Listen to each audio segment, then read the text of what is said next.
William, you're up bright and early. How are the twins? They're what, 6 months now? Oh, they're fine. Must be a bit cramped in there, what with your parents and Anne and your 3 young children, not to mention your 4 siblings. Yeah, it does feel a little crowded at times. Of course, you really only have yourself to blame. Getting Anne pregnant and having to get married wasn't exactly the best thing for your future. And you were such a smart young boy. I thought you'd make it to university for sure. Well, life doesn't always work out the way you planned.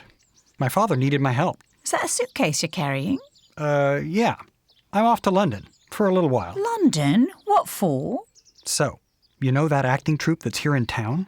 There was a fight the other night, and 2 of their actors got involved. One of them got stabbed to death. What does that have to do with you?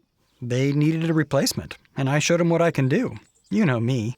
Just give me a few minutes and I can memorize anything. A replacement? When will you be back? Well, they said if I worked out okay, they'd keep me on permanently. And just abandon your wife and 3 babies. They'll be fine here.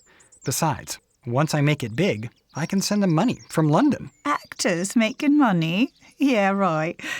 You're a bright lad, Will. But I bet we see you back here before the start of winter.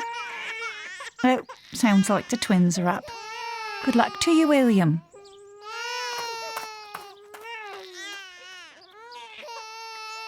So there he is, Sarah, a 21-year-old small-town tanner's assistant, a young father with 3 children, leaving his family for an uncertain future in the London theatre, an unknown with no obvious potential for greatness. It's part of the wonderful mystery of Shakespeare that over the next 25 years, this unpromising young man will become the greatest writer in the history of the English language. So how did he get to this point, and what happened after he left Stratford? William Shakespeare was born in 1564, son of a successful merchant in the small town of Stratford-upon-Avon, population 2,000. As a young boy, William attended the local grammar school. School means 12 hours a day, 6 days a week. He would have studied lots and lots of Latin, which would have given the future playwright good doses of Roman history, philosophy, and literature. While most children left school at age 7, William attended grammar school until age 14. It's around then that his father goes bankrupt, and William is forced to start working. Probably as an assistant tanner, but possibly as a private tutor or a legal assistant. At 18, he gets a local farmer's daughter pregnant.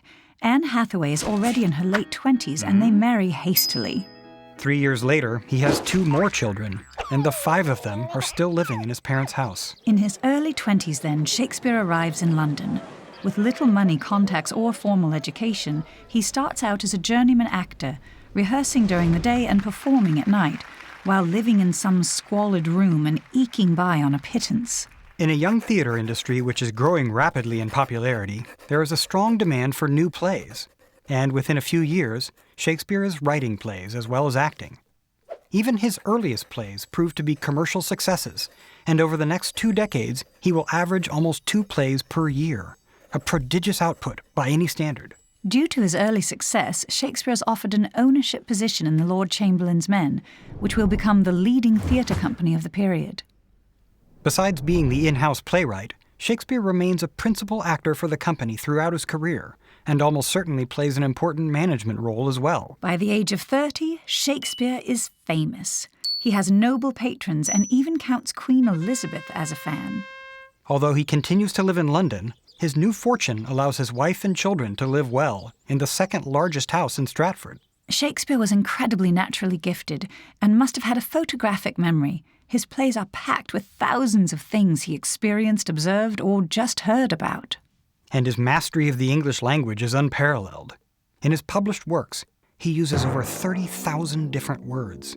This is substantially more than any other writer, before or since, and almost half of those words are used only once.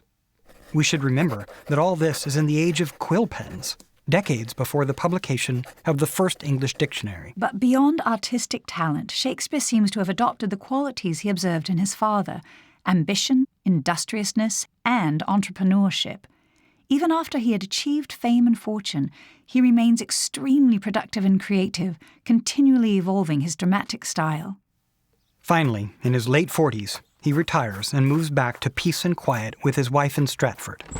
But sadly, he doesn't have much time to enjoy it. William dies at the age of 52, leaving us with roughly 38 plays, 154 sonnets, and an unmatched theatrical legacy.